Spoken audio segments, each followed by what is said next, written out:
Aloha champions, and welcome back to another social studies video. Yes, this video is coming out on Friday. We will be getting into a schedule of Monday and Wednesday, but because we had Monday off for Martin Luther King Day, we're doing this video on Friday for this week. So in our last video, we talked about different types of maps and how to read them, but they were on a smaller scale. We talked about maps that looked at small cities following Paul Revere's rides, or Southern California, and how to get to San Diego Zoo from Barstow, California.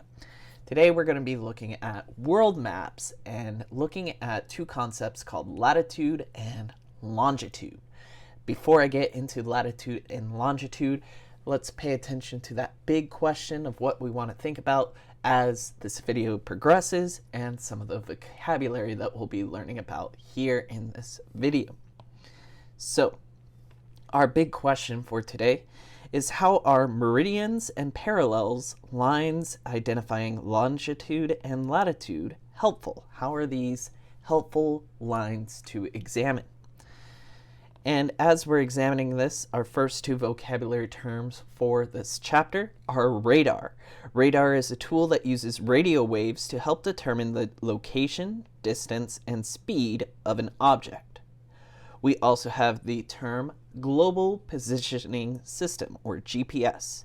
A GPS is an electronic equipment that uses radio waves from satellites to provide precise information about location and direction. We've talked a little bit about radar and GPS in our science unit so far, but now we'll use them a little bit more to explain our precise place and location. So Chapter 2, Latitude and Longitude. Where in the world are you?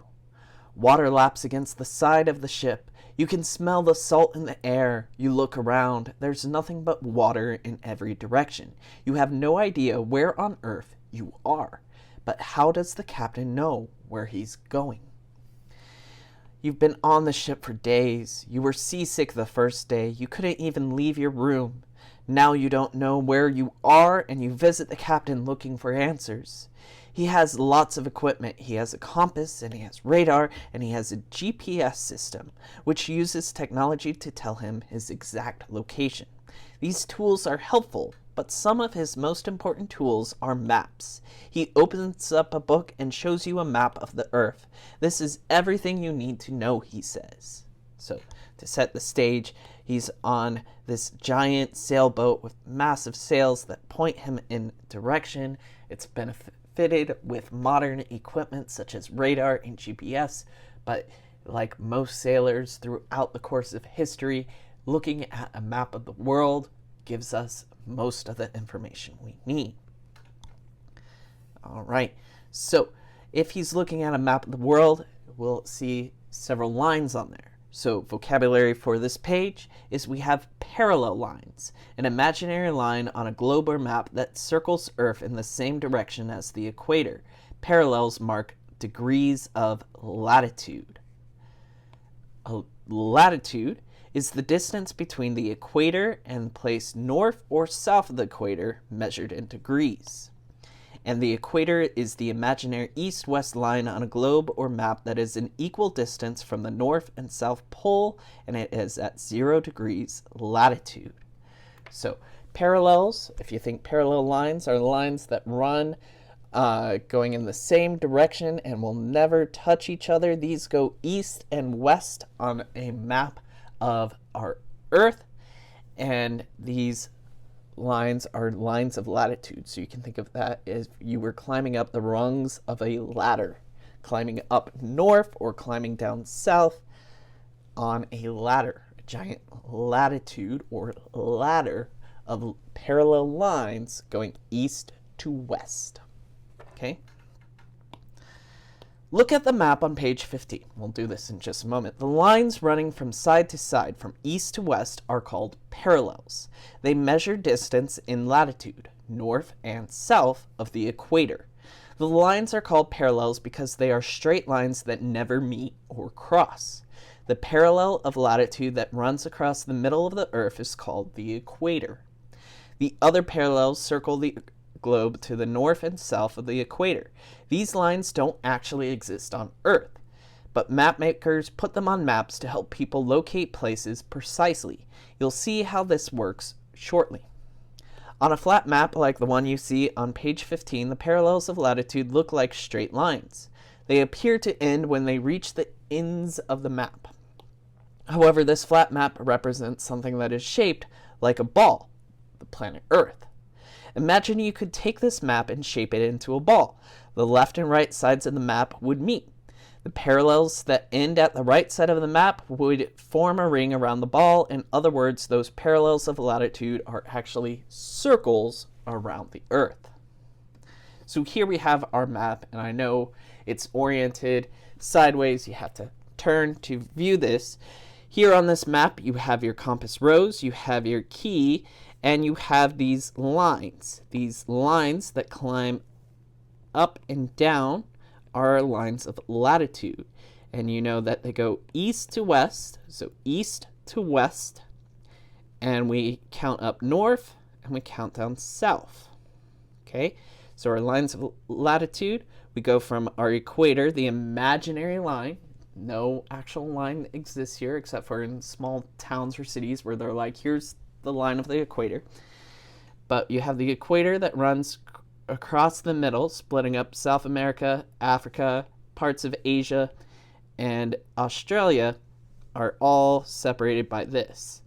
We are living in North America, which is north of the equator, and we're approximately 38 degrees north of the equator. Okay? But these are continuous lines, so where the equator ends over here in the Pacific Ocean, it will meet over here. Or where, if we go up to 60 degrees over here near Fairbanks, Alaska, and over here near Russia, those would be on the same thing because Earth is a sphere. It is not flat, despite what you might have seen on the internet. It is a round Earth. Okay? Two new vocabulary terms. We have a globe. A globe is a representation of Earth's surface in the form of a ball. And we have degrees. Degrees are a unit used to measure the distance between parallels and meridians. Okay?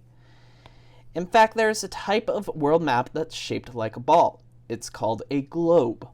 Suppose you could place your finger on one of the parallels of latitude just north of the equator. Follow this parallel all the way around the globe. Do this until you come back to the place where you started. Then choose a parallel or of latitude closer to the North Pole. Follow that parallel around the globe too. Can you see that the second circle is smaller than the circle just north of the equator? The circles get smaller and smaller the more you move north or south of the equator. The closer you get to either the North Pole or the South Pole, the smaller those parallels, lines of latitude, would be. The closer you get to the equator, the wider it gets out, and the further north, the smaller. Okay? On Earth itself, each parallel is 69 miles from the next parallel. We use the word degree for the distance between each parallel. The symbol here is used for degree. The equator is at 0 degrees latitude. 69 miles north of the equator is called 1 degree north. 69 miles south is called 1 degree south. Travelers like the captain use parallels of latitude to measure how far north or south they are from the equator. So let's say the captain reported that the ship is 1 degree north. You would know that the ship was about 69 miles north of the equator. Notice that many maps do not show all the parallels of latitude. The map here only has every 20th parallel printed on it. The first parallel on the map is 20 north, the parallel after is 40 degrees north, and so on. The North Pole is at 90 degrees north. So what latitude tells us, what these parallel lines climbing up, running east to west, but measured north to south. In general, the closer you are to the equator, the warmer the climate will be. So places at low latitude are usually warm year-round. Places located at a high latitude are usually colder. That is true both north and south of the equator. The north and south poles are at 90 degrees north for the North Pole and 90 degrees south at the South Pole, and they are cold all year round. Most of the United States lies between 25 degrees north and 47 degrees north. Miami, Florida is located at about 25 degrees north, and the weather in Miami is usually warm. Even in the winter, it is often warm enough to wear shorts. Detroit, Michigan is located about 42 degrees north, and what do you think the winters are like in that city? Pretty cold. You'll want a jacket, you'll have snow, and you don't go out as much in winters there. Winters in Detroit are cold. Often the Detroit River freezes over as ice forms on the surface. The city also gets lots of snow and several months of freezing weather. Fairbanks, Alaska is located at 64 degrees north, while Honolulu, Hawaii is located at 21 degrees north. How do you think the January temperatures in Fairbanks and Honolulu compare? Well, I'd much rather go to Hawaii if you know my everyday catchphrase for these videos as aloha, but that's just me. Now you're going to look south of the equator. The tip of South America reaches to about 55 degrees south. It's almost as far south of the equator as Alaska is north. The climate there is cold all year long. Farther north in South America, the weather becomes warmer. The city of Recife, Brazil, is located about 8 degrees south. Recife is warmer than Miami, and this is because it is much closer to the equator. When you visited the captain, he told you the ship was at 1 degree north. By now, you probably have a good idea what the temperature is likely to be there. Nice and warm. You're just north of the equator, the warmest part of Earth. Okay? Parallels of latitude also help us name parts of the globe. The equator divides Earth into two hemispheres, or two half circles. A hemisphere is a half of a sphere or a ball. The area north of the equator is the northern hemisphere, and the area south of the equator is called the southern hemisphere. So we live in the northern hemisphere, the northern half of the ball that is Earth. Okay? Next section, we're on meridians of longitude. So latitude runs parallel on east and west, traveling around the globe. And other lines we have are lines of longitude. These are vertical lines that run north and south, but we measure them east and west. Okay? Vocabulary terms for longitude. We have a hemisphere, which is either of two halves of the Earth. So you have your northern or your southern, or you can have an eastern and a western hemisphere. You have a meridian. A meridian is an imaginary line that runs north and south on a globe or map, but measures degrees of longitude east or west of the prime meridian. And longitude is the distance east or west of an imaginary line on the globe that goes from North Pole to South Pole and passes through Greenwich, England, measured in degrees. So longitude are your vertical, latitude are your horizontal. Okay. Imagine that you and 359 of your friends are spread out along the equator of Earth, the line of latitude at 0 degrees. Together you make a dotted line around the world. All 360 of you begin walking directly north toward the North Pole. For most of your journey, you can't see your friends. If everyone walks straight toward the North Pole, you will slowly get closer and closer together. By the time you reach the pole, all 360 of you will be standing at the same place. If you all walk north to the same point. Now imagine that you can see the footprints that you left behind. Your steps make up lines called meridians. Meridians measure the longitude east or west of a specific meridian, and we'll learn more about meridians shortly.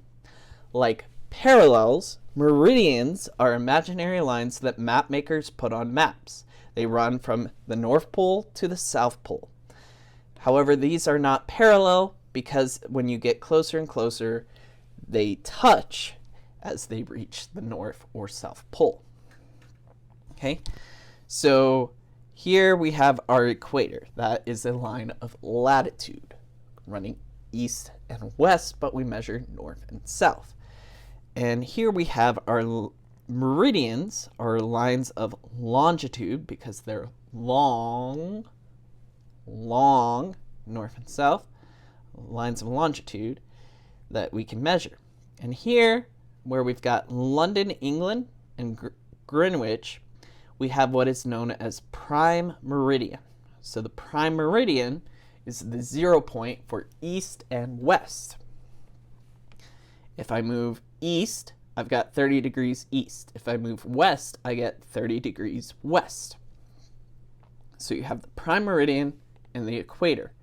And they meet here at the geographical center of Earth, just under the Horn of Africa. Okay. Like parallels of latitude, meridians of longitude are measured in degrees. There are 360 degrees of longitude. The map of the world on page 19 shows lines that are 30 degrees apart. At the equator, each meridian is 69 miles apart. At the poles, all the meridians meet at the single point, North Pole or South Pole. And you can see this if you look at the globe. A prime meridian is the imaginary north-south line that runs through Greenwich, England at 0 degrees longitude. So your equator splits up the Earth in the middle along the line of latitude, and your prime meridian splits up the Earth in the middle along the meridian, the prime meridian, or this line of longitude. Okay.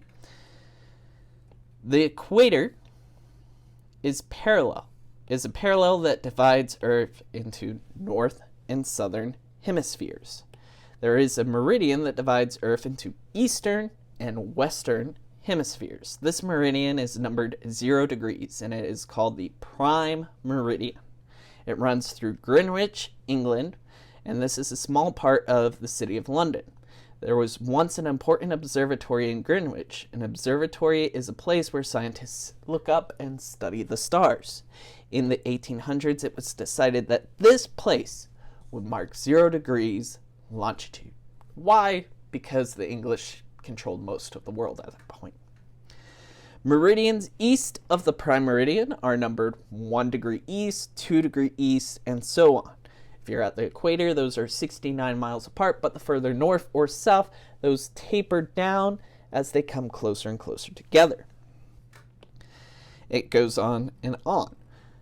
They go all the way till they reach 179 degrees east. Meridians to the west of the prime meridian are numbered from 1 degree west all the way to 179 degrees west. The prime meridian does not circle the entire world, not like our lines of latitude. Longitude ends at north and south. Okay? In fact, it is only half of an imaginary circle around the world. The other half of the circle is called the 180-degree meridian, and we'll learn more interesting things about this meridian in Chapter 4, so next week. The coordinate system. Well, we have parallels and meridians, the lines that help us make degrees of latitude and longitude. And they help us name parts of the globe into our northern hemisphere, southern hemisphere across your equator, or your eastern hemisphere and your western hemisphere along your prime meridian. So here we have an example where we have our lines of latitude, lines of longitude, with our equator and our prime meridian. And then if I were to stretch this map out, wrap it around as a globe, this 180-degree prime meridian on both the east and west, where they meet, is the opposite of the prime meridian. But we'll get to that more in Chapter 4.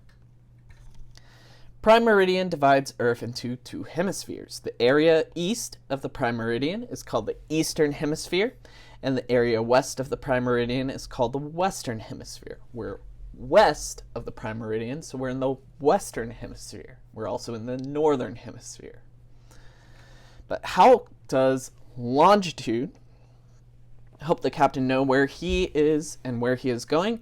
Well, you remember he reported that the boat is about 1 degree north of the equator. You know that he is 69 miles north of the equator, but that's all that we know so far. Is he in the Atlantic Ocean or the Pacific Ocean? Maybe even the Indian Ocean? I can't tell. They're all bodies of water with no navigable land masses nearby. But what if I knew his exact longitude too? Well, his longitude gives me my east-west information. Latitude gives me my north-south information. And when we put them together, we can know exactly where we are. For example, our captain knows that the ship is 1 degree north and 90 degrees west. This means that the ship is at the spot where those two lines cross. The two numbers are called his coordinates. These are sets of numbers that help you to find your place on a globe or map.